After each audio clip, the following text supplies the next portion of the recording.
In fiction, tropes are as common as they are on the video sharing site YouTube, but much more tasteful. From character types such as the damsel in distress or the ruthless corporate devil, to the courageous underdog or the cruel villain. But many tropes lie in entire stories as well. The whodunit, the rom-com, the sitcom, but above all reigns the revenge story. For eons, revenge has dominated film, books, music, radio shows, and more. But what if I told you that slaughter was actually fun, that bloodshed was relatable and human, and that revenge is cool? Well, don't go anywhere, dear viewer, as we dive into the evolution of revenge, what makes it tick, and why revenge is absolutely and objectively badass.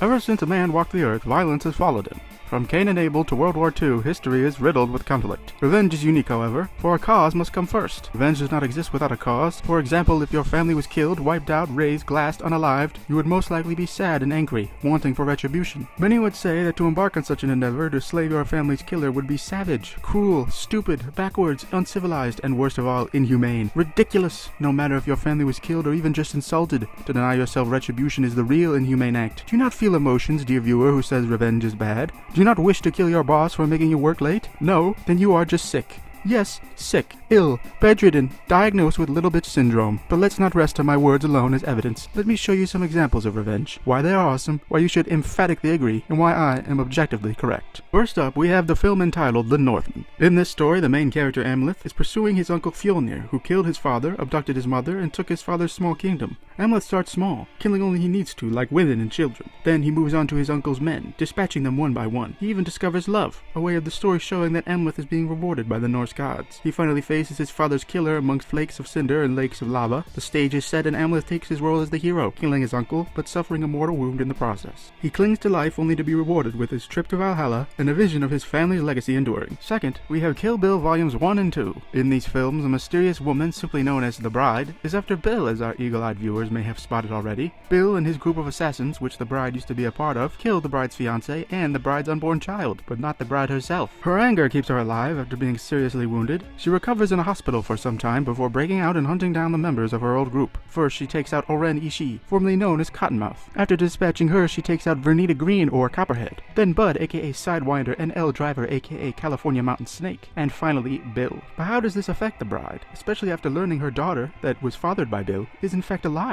and well? Well, she kills Bill and takes her daughter to start a happy new life together. Free from her past, the Bride is now just a regular happy mother, showing yet another example of revenge being rewarded by the universe. Next, we have The Crow, where, as I'm sure you're starting to guess, The Crow, or known then as Eric Craven, is attacked and killed alongside his fiancée, Shelley. Eric is resurrected by a supernatural force, sending him to kill his killers and finally know peace. Interestingly, revenge is not just a reward in The Crow, as Eric is given powers and superhuman abilities before he kills his enemies. The Crow shows that revenge is not only a good thing, that benevolent forces influence, but they are kind, guiding forces, giving Eric the ability to find his revenge but making him do it himself, providing a journey of self-discovery and nirvana that the severely traumatized Eric needs. See? Revenge is another great thing in life, viewer, just like flowers and NRA conventions. But what's that? You still don't believe me, viewer? Well, fine. How about we dig into some other examples, showing you how revenge and murdering the ones who have wronged you is a morally badass thing to do. In the film The Revenant, Leonardo DiCaprio's character named Hugh Glass, who is based on a real man, sets after Fitzgerald, the twisted villain played by Tom Hardy, who killed Hugh's son Hawk in front of him and leaves him for dead after a bear attack. Hugh Glass fights through everything: fierce wounds, harsh weather, some hostile natives, and he even fights, brace yourself dear viewer, the French. Hugh Glass is already a hero in my book for doing that, am I right? Well, anywho, Fitzgerald lies about Hawk's fate to others, and then when found out runs into the woods, trying to escape Glass's fury. Glass hunts him down, getting his friend killed, but don't worry, as Glass does get his revenge. Glass and Fitzgerald clash in a long, gruesome fight, and right when Glass is going to finish him, Fitzgerald says, "Came all this way just for your revenge, Hawk.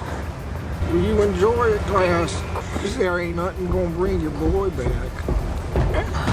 Then Glass lets the natives down the stream kill Fitzgerald as a way of killing him indirectly. Now some say that this scene proves the claim that Glass's revenge is selfish and wrong, and that he killed him indirectly after realizing this, but the scene objectively means the opposite. Glass letting the natives kill Fitzgerald is a metaphor for the peaceful coexistence of the natives and colonizers, and as we all know, After Thanksgiving, there was no bad blood of any kind between the two. This ending is also a symbol of Glass finding peace, as he sees his wife and child in the afterlife and is rewarded with a peaceful death after finding his vengeance. Glass would have been punished with an express trip to the House of Hades if Fitzgerald had killed him and left, but because he didn't, Glass getting his friend killed doesn't matter because he got his revenge. Before we get into our last example of fictional vengeance, why don't we look at real-life examples starting way back in the olden days of old?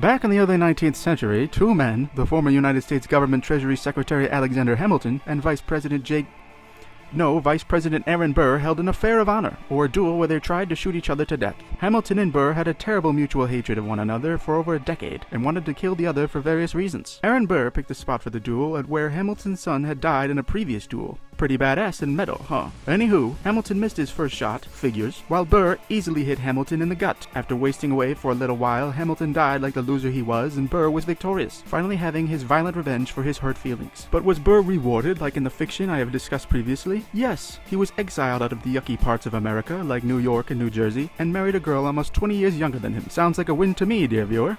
Next, we have a short tragic tale of the assault and murder of 10-year-old Caitlin Coleman. The man responsible, Anthony Coleman, pleaded guilty to avoid the death penalty, aka true justice, so a cousin of Caitlin, who happened to reside in the same prison as Coleman, got some buddies together and tattooed Katie's revenge on his forehead, branding him as the animal he is for life. I mean, come on. That's gotta convince you right there. No? Still no? Well, as I hinted at earlier, I do have one last example, and it's one of the most controversial revenge tales in recent history, and possibly all of history, the game The Last of Us Part 2. In The Last of Us Part 2, the main character Ellie goes on a long revenge quest after her father figure Joel is killed. Ellie is very angry and kills a whole lot of people before finding Joel's killer named Abby. They fight in a brutal battle until Ellie is about to finish the job. Ellie thinks of Joel and lets Abby go, choosing to be a loser. You see, Ellie has been chasing revenge throughout the whole game, killing many of Abby's friends, and when about to succeed, she chickens out, leaving herself all alone, missing some fingers, and with her girlfriend and son leaving her. Should have stabbed that bitch, huh, Ellie? Well, we're so glad you've been convinced of the objective truth. Thank you for tuning in. I've been, and you've been watching Punch-Out!